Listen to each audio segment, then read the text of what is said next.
thank you for joining us. You'll be talking to us about the dragon fruit, and we also have Angela, who will be talking to us about okra. Thank you so much for being with us on the program today. And I just want to start with dragon fruit, all right, Mr. Ephantus? Yes. Why dragon fruit? Na kuna wakati ambao dragon fruit ilikuwa kama the in thing, kama vile watu walikuwa nakimbililia quail eggs, and it was very expensive. What is happening in the dragon fruit space, na kwa nini wewe uliamua kukuza dragon fruit? Okay, dragon fruit ni mmea ambao haujakuweko hapa nchini Kenya, lakini kwa vile iko na manufaa zaidi katika miili zetu, tukaonelea ni vizuri tuwe nayo, kwa sababu pia in financial wise unapata inatupatia kipato kizuri.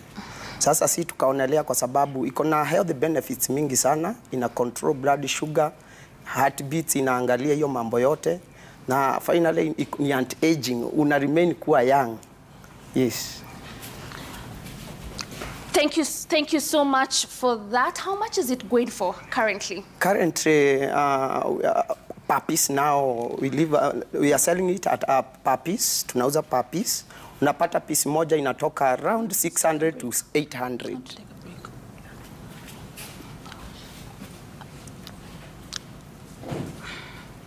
Apologies. Let's take a quick break. We come back shortly.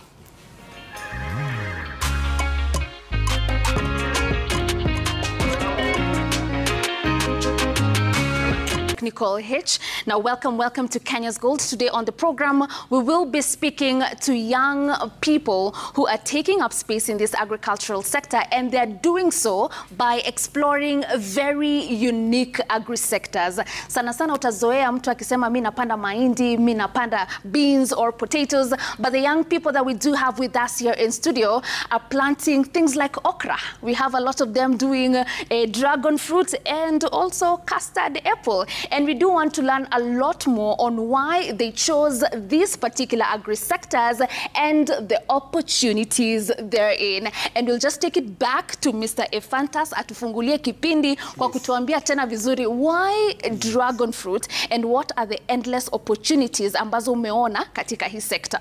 Yes. Asante sana kwa hilo.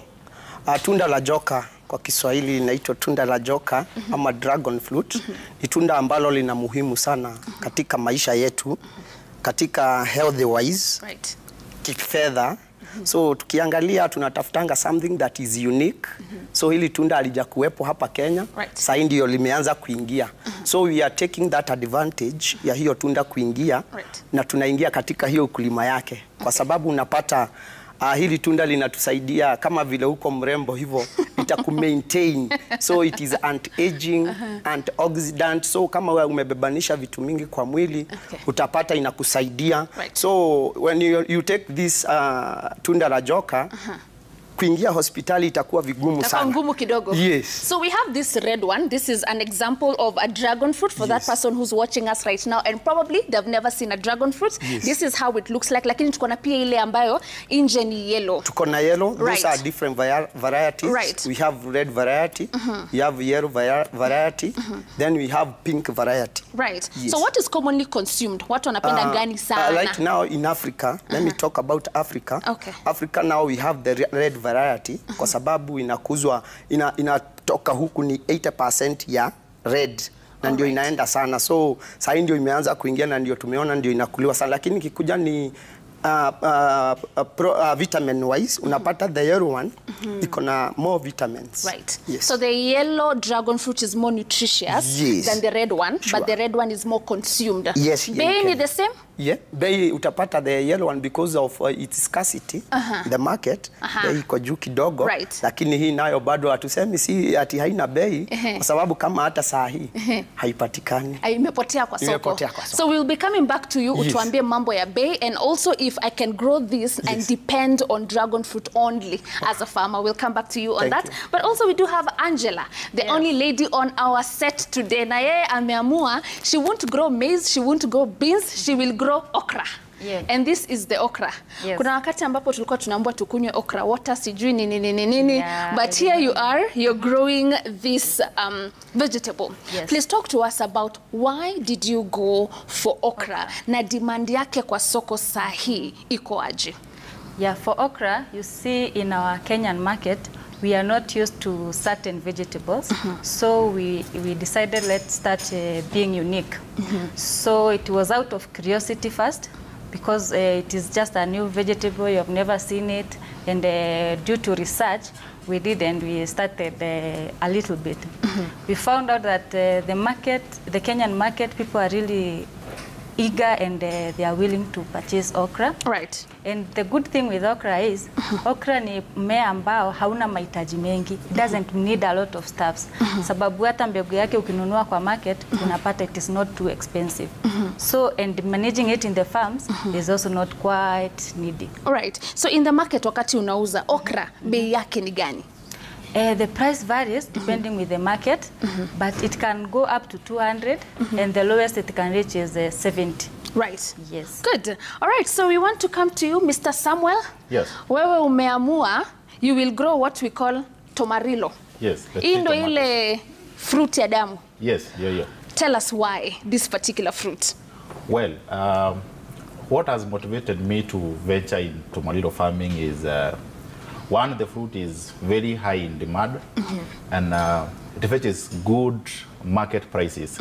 And also when it comes to management, the fruit will go really fast, because from transplanting, it takes just around 6 to 8 months, and you have the flowers. And from 8 months all the way to around 12 months, you already have the first production. All right. So the production is very fast, and that way it is the return on investment is very fast, and the market prices are quite good. For one tree tomato, for one fruit like the one you are holding, Hii nimeshika hivi. hiyo umeshika. For one fruit it goes for 90 to 120 kgs.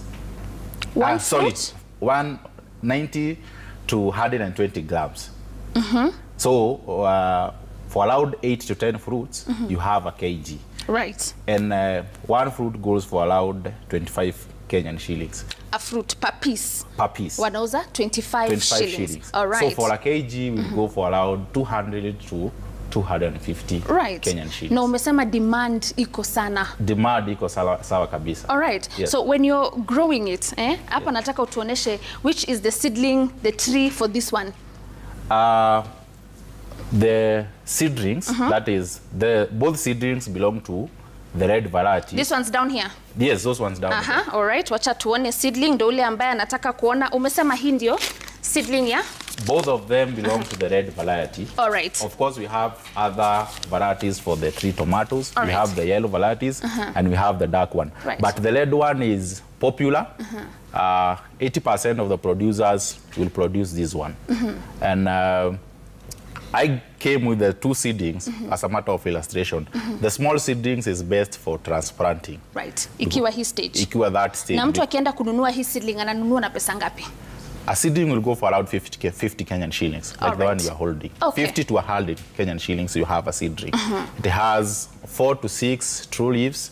That seedling is ready for transplanting. Okay. You don't go for like the one hiyo iko hapo kubwa. So hii yenye iko hapa mbele also is a seedling. It's a seedling, but it it's is too grown. It's overgrown. Right. So, and it's a taproot system. So the moment you purchase an overgrown seedlings, inakuwa na ile J-root. Right. So, and so you need a seedling kama hiyo umeshika 4 to 6 leaves, and to attain that, after you sow the seeds, you just need around 2 to 3 months. Right. Una transplant hiyo, then for around 8 months from there, already ushafika flowering. Ushaanza kupata 10 flowering. months uko soko, uko pesa. You being a Gen Z, I'm very inspired and very curious. Unajua, it's so nice to hear a Gen Z explaining to you, you know, something to do with tomarillos, yani tree tomato, ama ile tunda ya damu in the home language. Sindio? Yeah. Where did you get all this knowledge and inspiration from as a very young gentleman? Well, I'm a schooler in agriculture. I did agriculture as part of my professionalism, and I decided to practice that.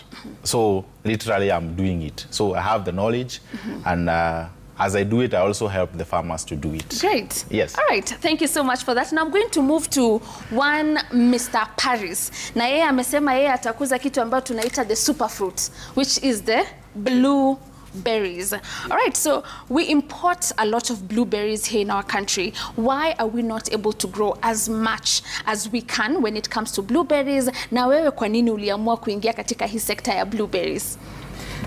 Thank you, Gina, for that great question.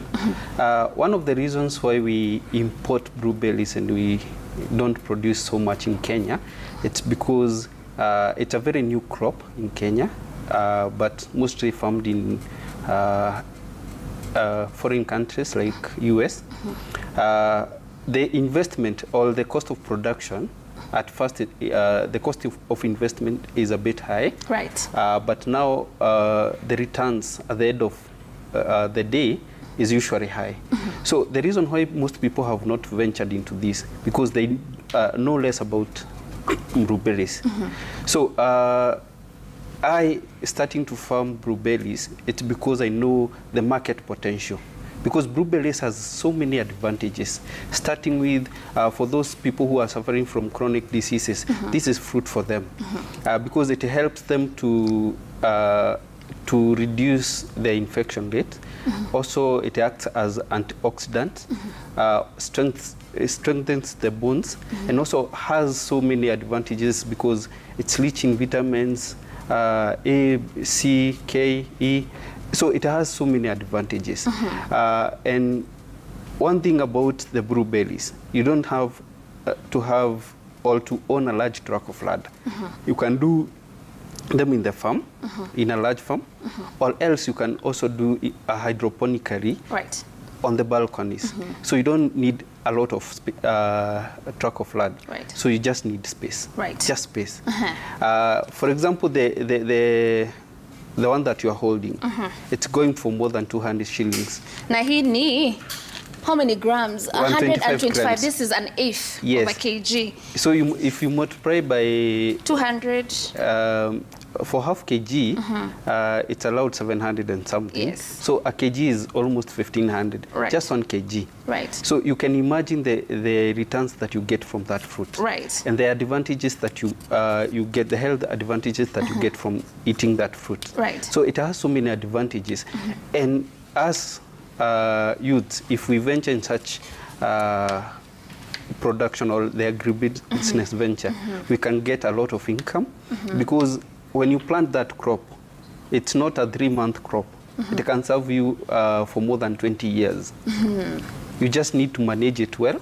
You start with managing your, ensure where your planting is at, you are able to manage the pH and the nutrient supply so that you ensure the production of that crop is perfect, and also the quality of the fruit or the berry at the end of the day is something that is very nutritious and supplies all the nutrients that is and the demand is high in the market. Actually, most of these blueberries we import.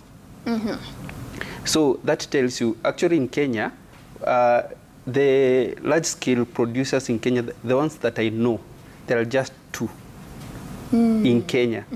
So the others who are producing, they are small holder farmers. So you can imagine the potential that we have in the country. Yes. So the demand is so high, but the production is very low. That's why the prices are so high. So that's the way to go for the youths, the Gen Zs and the millennials.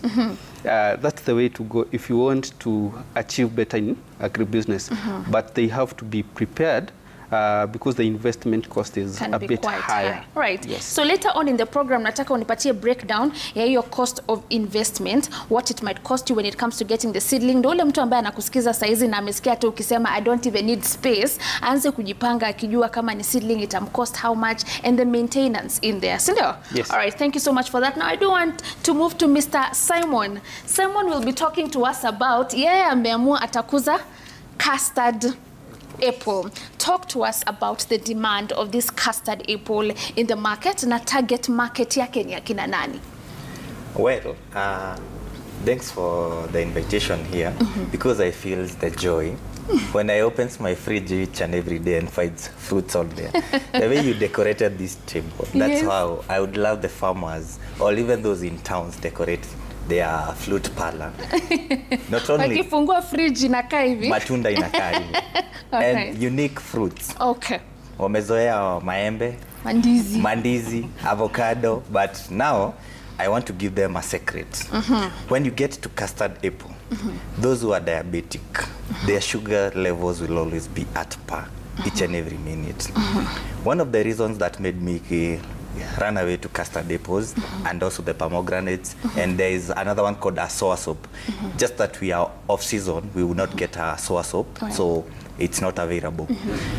For custard apples, for those guys who feels their stomachs got an issue, wakikula mafuta mingi anasikianga nikaa tumbo inataka kumuuma. That's what you can take now, the custard apple. We have the normal apple and now the custard apple. For the normal one, got about 4 to 5 benefits, but for custard apple, got about 8 to 9.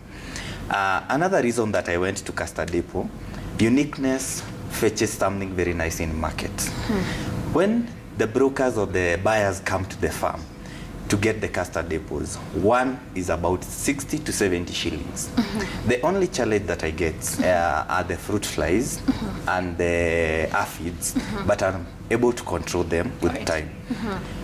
For a custard apple, it just requires a spacing of about 4 meters by 4 meters. Because the tree grows a bit tall, that is about 3 meters, and wide can grow up to 2.5 meters wide, side to side. It's a 1 year season. That is when it fruits from May, it will go up to September. That's when you'll fetch the last fruit, all October. For these ones, I had just reserved them because Genahan requested for a show. Right. They are ready, but ripening will just take about 2 to 3 days. Right.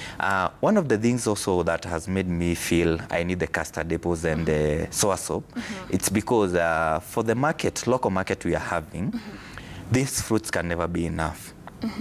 They are having the demand. Right. They are having a good price. And since one tree can give about 300 fruits, that is a mature one, from 4 years to 5 years. Get the sum. 1 acre will hold about 800. Acha tufanye hapo pole pole. Unajua we ni expert wa the fruit. Nataka utupeleke pole pole ndo tuelewe kwa nini ni important for us to get into custard apples. All right, so if you have 1 acre, umesema unaweza eka 800 maximum, but 800 I would not, trees. 800 trees. All right. I would not recommend them to do 800. I would recommend them to do 600 per acre so that they can get a good spacing of 3 meters by 2.5 meters. All right. When it's crowded, it does not give fruits as you want because of maybe the diseases and the pests are able to hide in there. Okay. So for about 600 trees, mine is just a 50 by 100 plot whereby I have the fruits. Okay. And for the 50 by 100, I have 12 of them. Right. 12 trees, each giving 200 fruits, but on maturity, you can't get 100% of the fruits. So you just need 100 fruits. So for per tree, you have a plot of about 50 by 100. Yeah. Na hapo umeweka 12 trees. Yeah. Have you intercropped with No. anything else? No. So it's just the custard apple. Yeah. So from 1 tree, you're getting about 100 but fruits. You get 100 because of the challenges you'll get on the way. After flowering, there are those that will, pinheads will fall, others will be destroyed by the birds because birds love the apples very much. All right. So 100 fruits, and I have 12. That's 1,200 fruits. Yeah. Tukiuza 1,200 fruits. At least 50 shillings. Tunasema ile ni bei ya shambani sababu kupata kwa soko bado itakuwa challenge because of the transportation. So 1,200 times 50, how much is that? 60,000. Yeah. 60,000. 60,000. Dawa za kuspray kama kunyunyuzia kwa custard apple, they cannot cost me more than 5,000. Aha. Na season yake unapata matunda mara ngapi kwa mwaka? It gives at least once per year. Once per year. So you can make a multiplication very easy. Right. If 50 by 100 plot can give you 50,000 minus the expenses. Yes. What about an acre will give you about 8 plots. Right. Na sitafika mahali nikwame na fruits zangu nimepanda kwa eka na sina mahali ya kupeleka. What I tell farmers today, it's very simple. Because so far, less than 50 farmers got the castor depots. We shall take another 5 years. Because the tree maturity will take 2 to 3 years. Okay. So if you plant today, by the time it's like the nyanya tunatupa huko kwa soko, you will have already taken your share. All right. For the seedlings, we also nourish them at the farm, and we help farmers, those who need to come, we sell to them the seedlings. Good. All right, thank you. Now I want to understand the same math for okra. Kwa sababu okra imekuwa such a big deal in the market. Everyone is looking for okra water, everyone is looking for okra vegetables. So Angela, I want you to talk to us. Nikitaka kuanza hii biashara ya okra, mtu amekusikiza saizi, amesikia demand iko juu, health benefits are also good enough. Where do I start from? Mbegu natoa wapi? Mbegu ni how much? And also, is this something that I need a very big piece of land to grow? Ama tu na kaspace kangu kadogo tu kama hapa 50 by 100 niko sawa? Thank you. So for okra, okra doesn't need much as well. Okra ni mmea ambao hauhitaji pia mambo mingi. You can have your seeds. The smallest pack of okra ni 10 grams. Na hiyo unaipata kwa Agrovet. Agrovet ni duka ambazo zinauza agrochemicals na mbegu. Right. So the smallest pack is 10 grams. Na 10 grams unazipata na from 150 to 200. That is for the smallest pack, depending na size ya shamba yako. So with 10 grams, you find that a gram of the okra seeds, gram inaweza kupatia mbegu kama 20 to 50 hivi. So you prepare your land vizuri, una make sure ume break the hard rocks. Then ukipanda unapanda like 3 seeds per hole, ambayo ni hole kubwa, in a spacing of 30 centimeters to 45 centimeters. Then you can drench using a product ambayo inaua cutworms. Zile zinakata mmea huku chini. So after that, now you wait for around 4 to 7 days for your seed to germinate. Ikisha germinate unapata, probably inaweza patwa na some infestation ya pest, like the thrips and the aphids. Those are the major insects that attack okra. Kuna dawa pia za kupiga ambazo utaenda kwa Agrovet na uzipate. They are not expensive pia, depending with the size of your shamba. Na okra si lazima tukue na shamba kubwa, depending with your target market. There are people who do it for export, and there are also people who do it for local markets. Right. So unapata kama ni for local market, even a small portion like this room, you can easily plant okra na benefit. Yourself, you're growing it on? For commercial purposes, but tuko Nairobi sasa ni kaspace tu kadogo tu hivi. Yeah. All right. Ushaipanda ukapanda, yani imemea vizuri alafu soko ikakwama? Sometimes a while back tukianza ndio unapata challenges kama hizo. Mulianza how many years ago? Not very long. We are still hata sisi karibu tukaribia Gen Z kidogo. Sasa unapata financially pia uko sawa sana. Yes. So listing of the shambas and all that. So unapata hatujakaa sana. So excuse me. Yeah, so we are just taking it back to ukianza, ulikuwa unakosa soko lakini sahi. Yeah, you see when you get one person amekuja amenunua kwako and it is of good quality. Unajua pia when you are harvesting okra, you have to check on the side. Ufai kuachilia ya to grow sana because your fiber umeshika, you can feel the texture. When it is too hard, si mzuri. Nataka ikiwa a bit fluffy na ikiwa soft. All right. And the good thing with okra ni pia iko na matumizi mingi. We only know of okra water. But do you know people you also eat it with ugali. Unaweza tengeneza kama ni ugali hivi unatengeneza nayo kama sauce yake unakula. People do it with stew with meat. So okra iko na matumizi mingi na pia inatusaidia in our body. For ladies pia inasaidia their skin. There are some who use it for their hair grow. Yeah. All right, great. So I want to come to you, Ephantus. Yes. I had tried to pick up this question a bit earlier on before we took a break. Tulikuwa tunaongelelea at some point dragon fruit was, kila mtu alikuwa anakimbililia dragon fruit and it was very, very expensive. Sai ni kama imeshuka kidogo, lakini tena ni kama imepotea kwa market.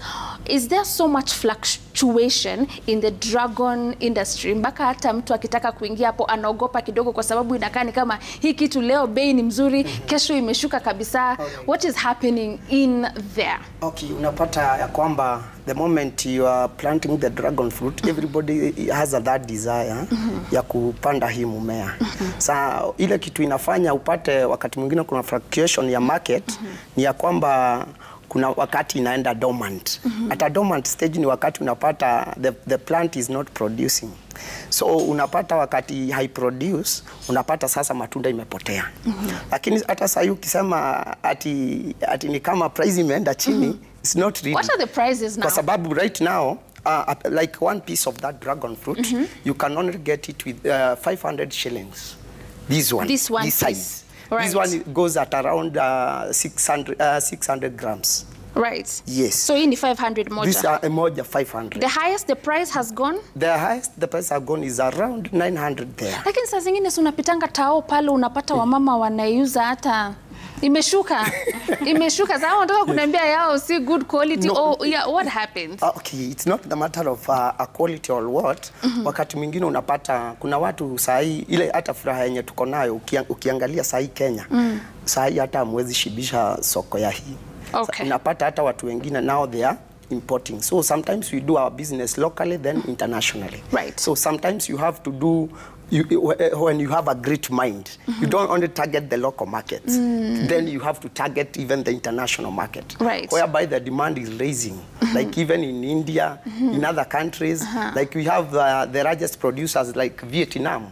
You cannot feed the whole country because the way you are getting this dragon fruit, it matters. Kwa sababu unaweza pata, huyo ni mtu, he don't know the value, but he has the, watu wanauziwa. Right. So ukipata yeye akipata kama ni mama ameenda kwa soko ameipata ama amepatiwa alipanda miti 3-2 kwake because haja understand the value of that fruit, unapata yeye anapeana at a cheaper price because haja understand the value. Then whenever you go there as Gina, you find that ni 50 bob na najua inatoka for so.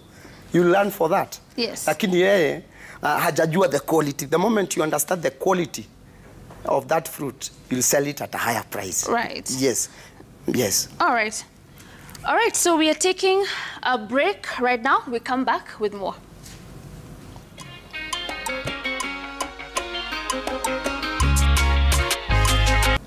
The production per year depends on one, the weather, Okay. and the water supply.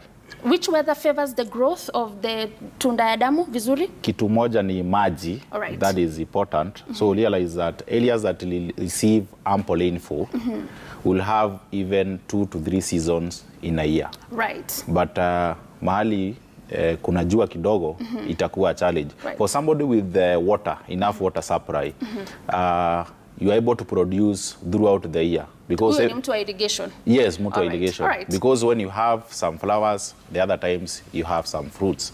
So ile wakati maybe unaweza kuona matunda ni time kidogo sana. Right. And normally, that's why we say that the production will vary from one area to the other. Right. And so generally, a tomatillo will produce between 20 to 40 kgs in a year. Per tree. Per tree. Hiyo ni matunda kama ngapi hivi? That is roughly between 160 to 400 fruits. Depending on venue pia may maintain. Depending on water supply, disease and pest management, nutrition. Na tunda moja ni ngapi? Tunda moja ni 25 shillings. Nishafanya 400 times 25 from one tree and I can imagine how many I can have in an acre. Kwa hivyo una confirm it's profitable. Profitable hata itoshangi. Haitoshi. That's why utasikia 4 ni 100. All right. And, all right. So when you're coming to you, Angela, which climate favors the growth of okra? Kuna mtu anasikiza saizi, anataka kuenda pale kwa sababu amesikia demand iko juu, nutrition na value yake pia ni mzuri. Where can it grow best? Sana sana unapata okra ina perform vizuri in warm areas, warm and hot areas. But majorly it depends on also how you water it. If you water it well, definitely it will give you fruits. And also considering that okra, once you plant it, you can harvest it for a period of 3 to 4 months. So that is why its production is also high in acreage. Like Right. if you do an acre, you can get 20 to 35 bags of 90 kgs. Yote imejaa okra Yes. in 1 acre. Yes, you see, you're not Alright. harvesting it one time. You're harvesting it maybe after 5 days. You make a harvest after another 5 days for 3 months. Right. Yes, and now if you do it at a farm gate price, because there is that price when you get people to buy for you in the farm, there's that farm gate price, which is around 100 to 150. When it gets to market, that is when it ranges to 200 now. Per kg. Per kg. All right. Yeah. Mr. Parry, talk Yes. to us about berries. Am I in season all through the year? Am I pia ni seasonal? The advantage with the blueberries, once they start producing the berries, you can harvest throughout the year. Because when you're harvesting, you can have the young berries, and also you can have the plant also producing flowers. So once you maintain the required condition, because they usually grow well in acidic soil. Yes, so you have to ensure that either you're doing it hydroponically or on the soil, you have to ensure the pH is okay, you supply the required nutrients, and you have reliable source of water. So you can get production throughout the year. Per harvest you can get, depending on the size of the plant, you can have 200 grams to 1 kg per plant. Right. So if you calculate 200 grams, for example, that one I told you it's An eighth. Yes, that is 125 grams at almost 200 or even over, depending on where you are selling. So you can imagine how much you'll be getting per tree. All right. And it can serve you for more than 20 years. When you maintain it well, it can even serve you for more than even 30 years. Right. Seedling moja ni pesa ngapi?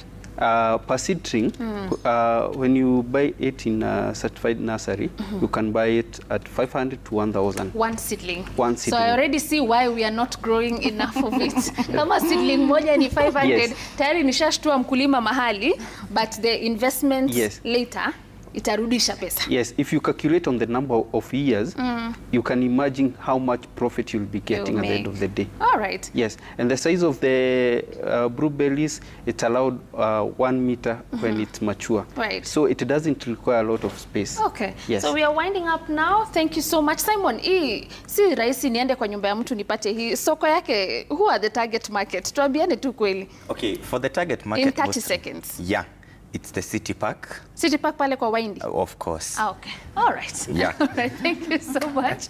Thank you so much for being with us today and encouraging young people to know that there is more from the usual maize, beans, and potatoes. Thank you so much. I'm very inspired. I'm thinking of starting the blueberries. I'll see you after this program. Thank you so much, our viewers, for watching. We do hope that your mind is open to different other agri-sectors that you can venture into, and that is exactly what we do here on Kenya's Gold, informing you about the different opportunities in the agricultural sector. Thank you for watching our program today. We'll see you again tomorrow with a bigger show. Until then, have a fantastic evening. My name is Violeta Ngina. Goodbye.